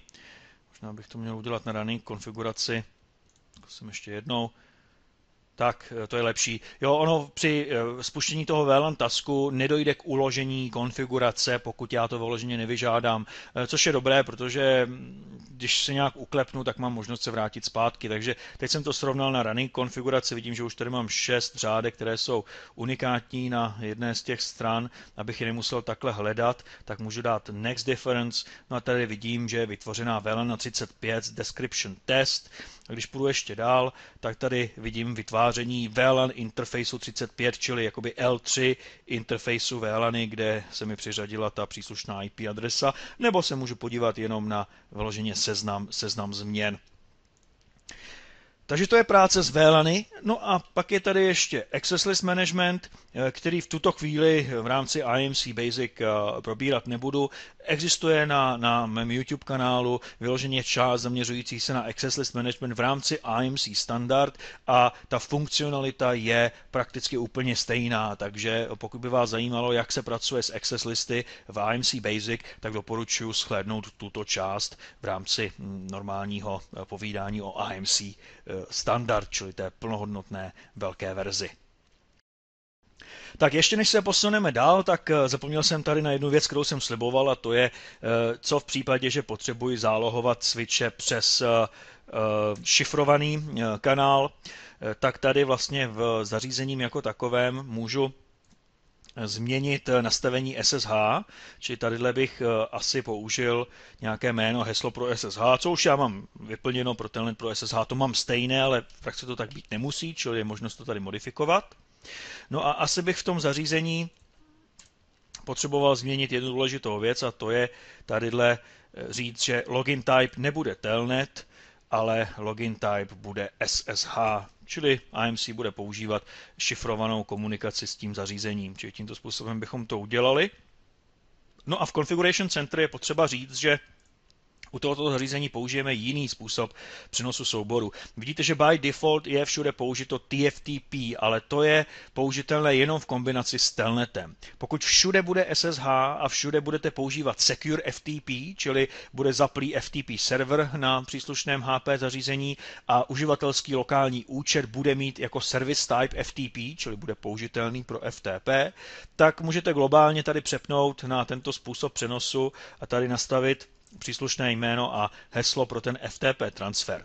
Nebo můžete použít Secure Copy, které na některých starších HP zařízeních třeba k dispozici není, ale používá se běžně u Cisca, které zase neumí Secure FTP, používá se i u novějších zařízení HP, kde si můžete vybrat mezi Secure FTP a Secure Copy. Právě protože někdy potřebujete jedno, někdy něco jiného, tak kromě defaultního nastavení je možné tady použít per box konfiguraci jinou, takže já můžu udělat to, že pro tento jeden switch nebude ten defaultní TFTP, ale bude tady použit režim jiný, třeba právě režim Secure FTP, čili dá se to per box nastavit. Tolik tedy k tomu, na co jsem zapomněl v průběhu povídání, a to je teda ten zabezpečený přenos souboru. No a pojďme se posunout zase dál a dostáváme se k záložce k alarmu, což bude jedna z posledních věcí, které v rámci tohoto povídání o IMC Basic projdeme. Takže alarmy. IMC Standard kromě trepů umožňuje zpracovávat i syslogové zprávy a IMC Standard, čili ta plnohodnotná verze IMC, má ještě jednu velmi zajímavou funkci pro práci s alarmy. Říkáme ji Security Control Center a je to v principu možnost reagovat na nějakou událost v síti automatickou akcí. Například v případě, že Intrusion Prevention System, třeba Tipping Point, HP Tipping Point, identifikuje na perimetru nějakého uživatele, který, dejme tomu, dělá něco, co by dělat neměl, nebo je nakažen nějakým malwárem, tato informace může putovat do IMC. IMC vyparsuje údaje o tom útočníkovi z této zprávy a může provést automatizovanou akci, čili automaticky vyhledá, kde je ten uživatel fyzicky připojený, najde jeho krajní port a nabídne možnost třeba tento port vypnout, nebo vám dá vědět e-mailem, nebo použije nějaký skript. Zkrátka je možné reagovat na libovolnou událost v IMC nějakým způsobem, což může zahrnovat karanténní akce, vypnutí portu, přesměrování, e-mail nebo spuštění nějakého skriptu. V IMC Basic ale můžeme zobrazovat alarmy z SNMP trapů a to je to, co v tuto chvíli si ukážeme a můžeme dělat. Takže v případě trapů je rozdíl mezi alarmem a trapem. Trap je skutečně to, co IMC dostane ze switche nebo z infrastruktury obecně. Tadyhle je tedy seznam trapů, které IMC dostalo. Neznamená to ještě, že se z trapu musí nutně stát alarm, protože vy jednak můžete trapy filtrovat, čili pro určité trapy nechcete, aby z toho vzniknul alarm, aby se to v IMC jako takovém objevilo, anebo můžete mít svůj vlastní způsob, jak z toho trapu chcete udělat alarm. Takže tady lze filtrovat trapy. Můžeme vytvořit nějaké pravidlo, které bude trap filtrovat podle nastavení nějakých parametrů. Nebo máme tady trap to alarm, což jsou vlastně definice, jak se z trapu stává alarm. A já můžu udělat třeba to, že u toho trapu, který je označený jako critical, protože takhle mi to poslal switch, tak já to vidím jinak. Pro mě to critical není, pro mě je to minor a já můžu provést nějaké přemapování předtím, než to pošlu nahoru do těch alarmů. U alarmů máme k dispozici záložku All Alarms, ve které vidíme skutečně všechny alarmy, které se jaksi v síti objevily. A jsou tam dvě důležitá políčka. Jedno je recovery status a druhé je acknowledgement status. Tohle to slouží k tomu, když je víc operátorů, tak aby se mezi nimi mohli sdílet nějaké informace, aby jsme prostě věděli, kdo tu hlášku přijal, kdo to četl jako první a v případě, že už to nebezpečí pominulo, čili ten problém je odstraněn, tak kdo ho odstranil. Všimněte si, že u některých je recovery status systém. To znamená, tohle byly problémy, které IMC identifikovalo jako, že už pominuli a poznalo to samo. Typicky, pokud vám třeba spadne port, tak je problém, vygeneruje se alarm a pokud ten port je zpátky nahoře, tak vlastně ta situace už pominula. A IMC dokáže samo poznat, že ten stav se vrátil zpátky do normálu, takže k recovery řekne samo IMC jako systémově, že ano, tak tento alarm byl skutečně recovered automaticky. Což ještě neznamená, že je acknowledged, čili že ho četl nějaký člověk. U některých typů chyb, třeba upozornění na výkyv v výkonnostním měření, je možné tohleto udělat ručně, takže já tady jako uživatel admin dám recover u tohohle alarmu a ono se zaznamená moje jméno u toho, čili že admin, tedy já, to je můj přihlašovací účet, jsem skutečně ten problém teda odstranil, nebo aspoň tvrdím, že jsem tak udělal. No a to tež platí pro ten acknowledgement. Takže dejme tomu, že toto je hláška, která je zajímavá a já řeknu acknowledge, a v ten okamžik se zaznamená, že uživatel admin si tu hlášku přečetl, vzal ji na vědomí, nicméně ještě není vyřešena, není recovered, čili on to četl a pravděpodobně pracuje na nějakém odstranění tohoto problému. My se můžeme do těch hlášek podívat tím, že je rozklikneme a dozvíme se nějaké další informace, takže co se třeba týče nějaké databáze znalostí a podobně. Koukněme se někam, kde bychom mohli mít víc z toho knowledge base, třeba tady. Tak, tady mám nějakou další description, čili co se konkrétně dělo. Tady mám popsáno, co může být jedna z příčin a tady je, co mám vyzkoušet, abych teda se s tím vypořádal. Čili v IMC je uložena knowledge base, která mě radí, co mám dělat v případě, že se objeví alarm určitého typu. Nicméně já si můžu přidávat svoje vlastní zkušenosti a předávat si je mezi jednotlivými členy týmu. Můžu napsat poznámku. Poznámka se uloží pouze k tomuto konkrétnímu alarmu. To znamená, týká se skutečně jenom tohoto konkrétního výskytu, tohoto konkrétního alarmu. Čili já si tam dám poznámku, protože třeba je to problém, na kterém pracuji, tak si do toho budu psát, co dělám za kroky a tak podobně. A nebo můžu dát ještě maintenance experience. Maintenance experience je informace, která se zobrazí při každém dalším výskytu alarmu stejného typu. Takže pak, když jsem řešil problém, že mi někde vypadla nějaká linka, tak já tady můžu napsat svoji zkušenost, kterou jsem měl při opravování tohoto problému. Čili napíšu tady, musel jsem jít tam a tam, vytáhl jsem tenhle kabel, najednou se to rozjelo. A tohle je informace, kterou já tady můžu napsat a když se příště stane to samé znova, tak administrátor už si může rovnou v tom alarmu přečíst, že minule jsme to vlastně vyřešili tím vytažením kabelu. Či takto si můžou předávat znalosti mezi sebou jednotliví administrátoři. No a přímo v této záložce můžeme udělat to, že odfiltrujeme ten alarm. Takže pak, když mě tohleto vůbec nezajímá, tak můžu tady skočit a ono se mi předvyplní ten formulář na filtrování jednotlivých alarmů. Když se vrátím zpátky k těm alarmům, tak jsou dvě situace, které je ze začátku dobré odladit, aby těch alarmů přicházelo opravdu jenom tak akorát. Takže jsou tady některé ty hlášky, které vycházejí z těch performance thresholdů, které jsou nastaveny by default. Třeba tady je to dobře vidět. Já už jsem o tom mluvil v souvislosti s těma flash paměťma, takže tadyhle je prostě nadměrné používání paměti na nějakém serveru. Je to dneska, teda to bylo 100%, threshold je nastavený na více jak 90. Tady pokud bych chtěl, aby se to takhle nedělalo, tak vrátili bychom zpátky se do toho performance managementu, tady do toho monitoring settings a tadyhle bych se přepnul do těch instancí. No a našel si tedy to, kde chci ten threshold změnit. Třeba je moc přísný, potřebuji to dát výš, nebo to úplně vypnu, anebo naopak potřebuji zpřísnit ten threshold, protože třeba zatížení portu by default reportovaný při 80% může být příliš zase naopak vysoko. Já budu chtít, abych už při 20% zatížení byl informován, že ten požadavek na výkon vzrostl pro mě signifikantním způsobem.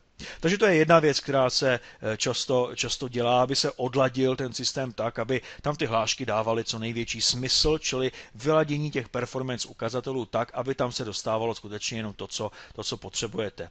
Možná to je právě to, že na začátku je potřeba si vybrat, jestli třeba žádné performance věci nezapínat a zapínat si je ručně tam, kde to dává smysl, anebo naopak tu strategii, co jsme zvolili v tomhletom videu, čili zapnu si toho víc a pak se vrátím k tomu a povypínám, co je zbytečné, změním thresholdy tam, kde pro mě jsou příliš přísné nebo naopak příliš měkké.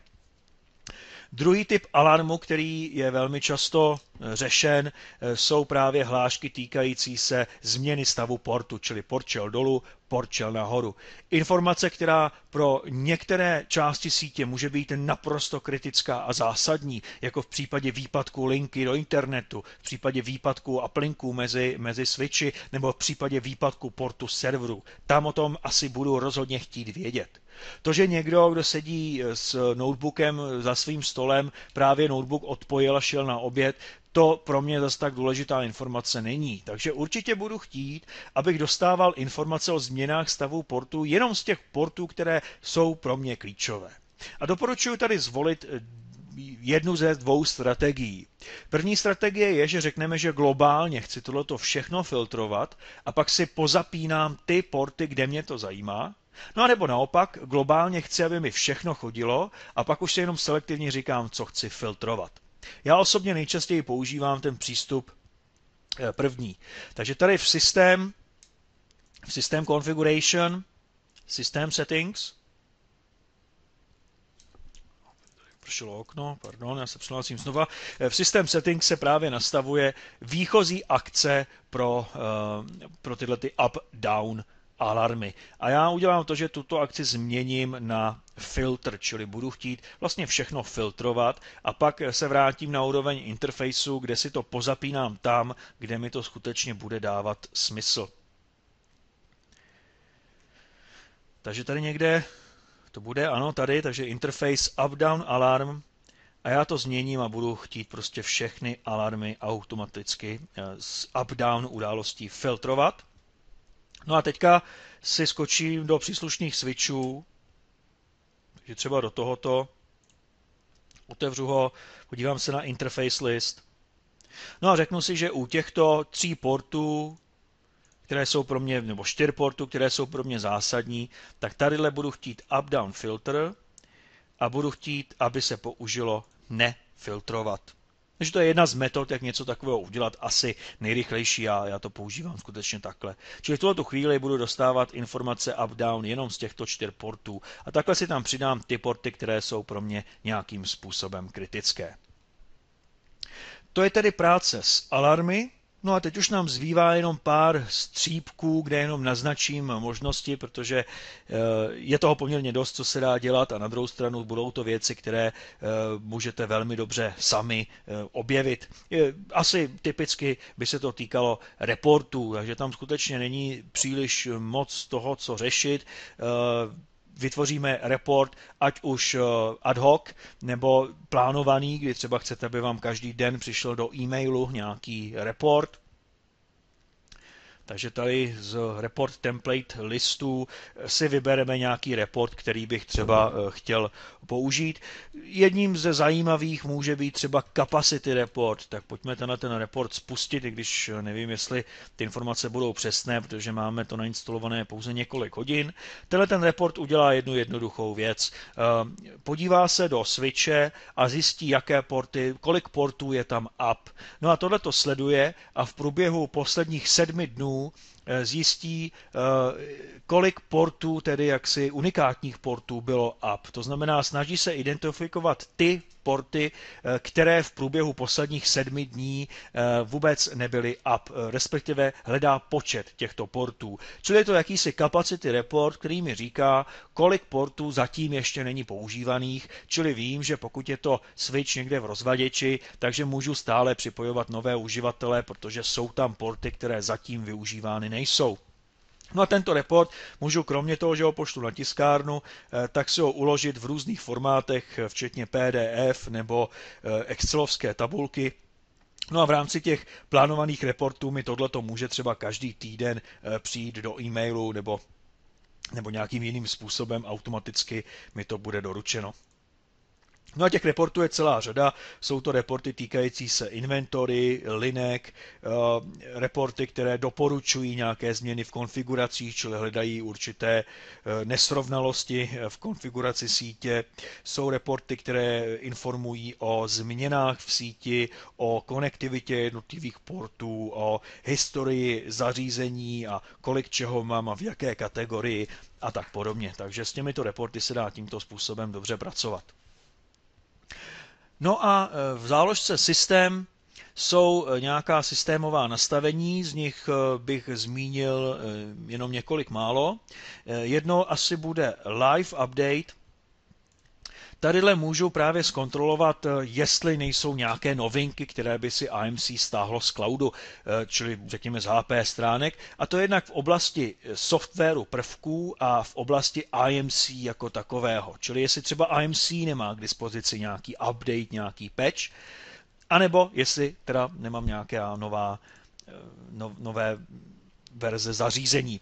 Tadyhle já mám v lokalitě, kde se nacházím teďka proxy, takže mi to nebude fungovat. Pokud máte taky proxy, tak tady odsud můžete rovnou skočit na Internet Connection Configuration a nastavit si web proxy, aby odpovídala vašemu prostředí. No a tímto průvodcem AMC zjistí, jestli je něco nového. Pokud chcete registrovat svoje switche na hp.com stránce, tak abyste to nemuseli dělat ručně, tak je možné to vytvářet přímo odsud, kdy zadáte jaksi registrační údaje a odsud se to bude používat. Pak tady stojí za zmínku vytváření operátorů, kdy tady můžu přidat dalšího operátora, a vytváření skupin operátorů, kde už se jaksi identifikují i práva toho operátora. Takže když já dám tady třeba přidat operátora, tak tadyhle můžu pro velmi jemně jednotlivé části systému definovat, co teda ten uživatel smí a co vlastně nesmí. Takže já třeba můžu zakázat, aby šahal do IMC Alarm Settings, kde se třeba konfiguruje přeposílání alarmů do e-mailu nebo jako SMS-ka, aby neviděl trepy, ale aby byl schopen se koukat do alarmu, ale jenom na záložku All Alarms. Tak a všechny ostatní věci mu třeba můžu zakázat, i takhle přísný bych asi mohl být. No a ještě, aby viděl Network Asset třeba. dejme tomu.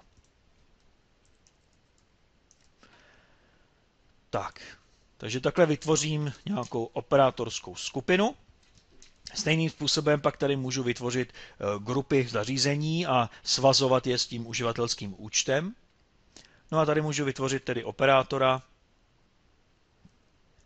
test, heslo bude taky test. No a tento bude členem té omezené skupiny.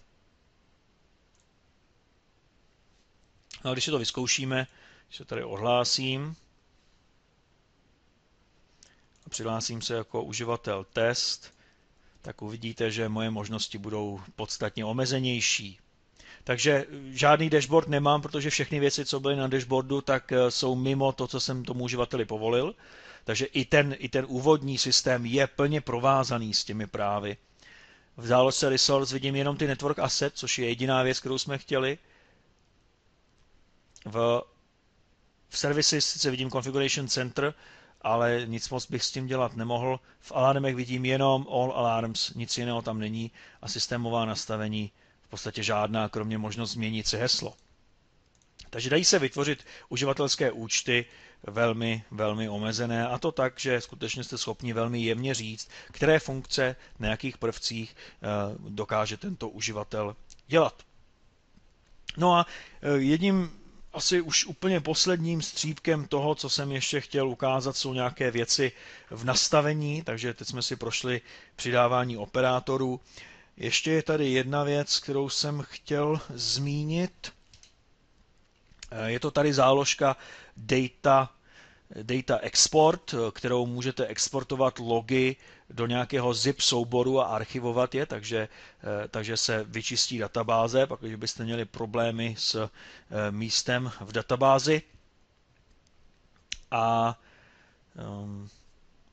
ještě tady byla jedna věc, kterou jsem chtěl zmínit, kterou asi možná najdu na tom zařízení samotném. Se ještě podívám, jestli tady to dokážu rychle najít, abych vám to ukázal.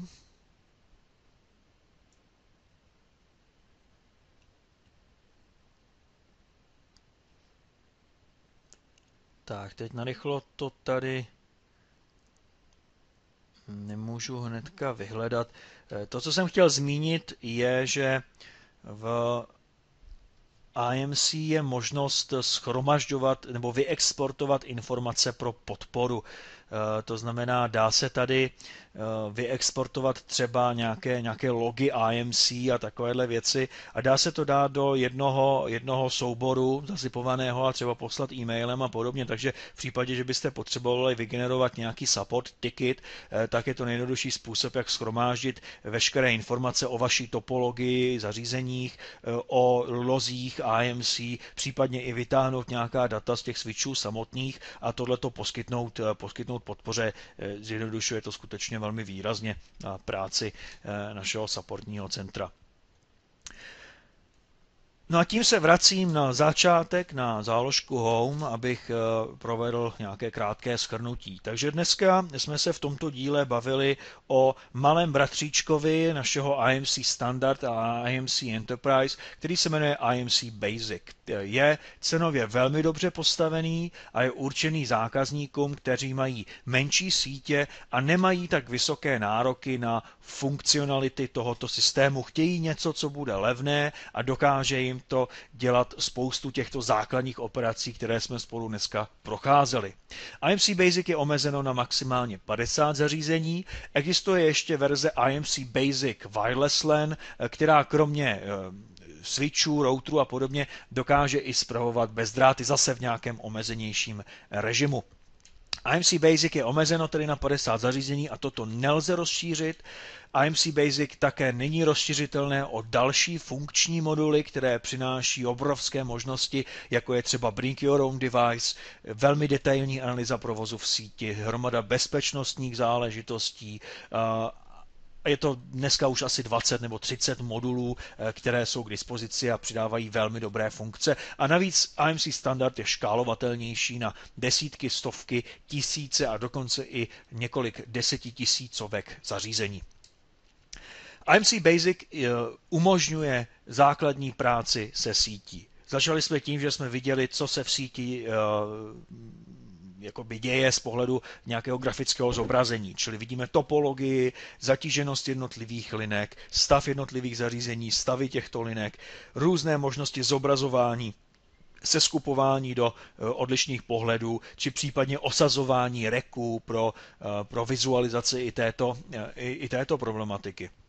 Viděli jsme, že je možné sledovat uživatele, jak se mi pohybují sítí, zjišťovat si, kde se aktuálně nachází.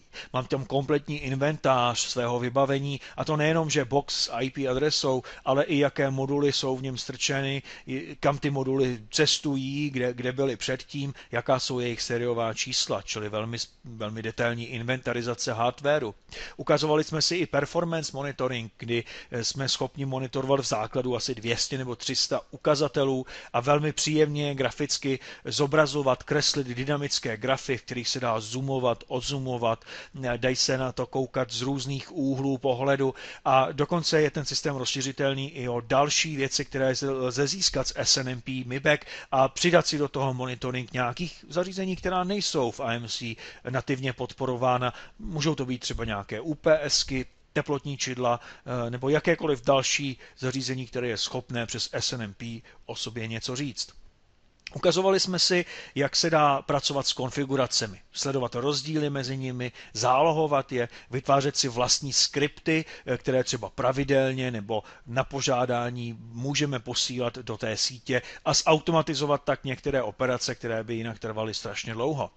Máme detailní přehled o tom, jaké konfigurace jsou, jaké operační systémy běží, můžeme aktualizovat tyhle operační systémy a v případě HP prvků přímo z cloudu se podívat, jestli není nějaká novější verze toho operačního systému.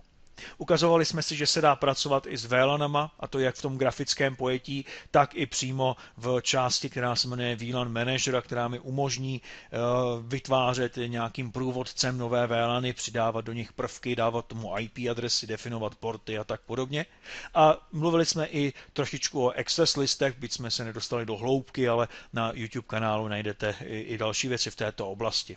Zmínili jsme i alarmy, protože je velmi důležité vědět, co se v síti děje a být třeba informován, ať už v AMC samotném, nebo třeba SMS-kou nebo e-mailem. A ukázali jsme si, jak se s tím dá pracovat, jak se dají alarmy filtrovat, co se týče jejich vlastního ukládání. V záložce alarm pak zase je tlačítko Query, ve kterém můžu vyhledávat alarmy podle kategorií, podle zařízení nebo podle nějakého textu, který je obsažen v daném alarmu. Dá se velmi dobře pracovat s těmito tripy a je dobré je odladit tak, aby skutečně to, co tam vidím, je to, co je pro mě jako administrátora klíčové, čili aby ty alarmy skutečně vypovídaly o tom, co je důležité pro mě jako administrátora. A proto jsme si ukázali, jak třeba odfiltrovat některé alarmy, které mě nebudou dávat smysl, nebo jak změnit nastavení těch performance ukazatelů, aby to odpovídalo tomu, co já osobně jako administrátor považuji za kritický threshold, kdy chci být informován o nějakém přetížení a podobně. Mluvili jsme o reportech a možností z tohohle dělat nějaké tiskové sestavy, no a naznačili jsme i, jakým způsobem lze řešit multitenancy a přidávat uživatele tohohle systému AMC. Já doufám, že vám těchto několik desítek minut ozřejmilo, co vlastně AMC Basic je. Doufám, že bylo vidět, že jeho instalace a základní rozběhnutí skutečně není vůbec nic těžkého a i přesto, že to je nástroj cenově relativně nízko v rámci našeho portfolia, tak dává obrovské možnosti a stále zůstává multiplatformní. To znamená, jak switche HP, tak switche některých dalších výrobců, zejména třeba Cisco, ale i Juniper a podobně, tak ten nástroj dokáže spravovat při cenách, které jsou velmi zajímavé i pro menší zákazníky. Tolik tedy k AMC Basic a těším se u některého z dalších dílů našeho seriálu o AMC zase naslyšenou.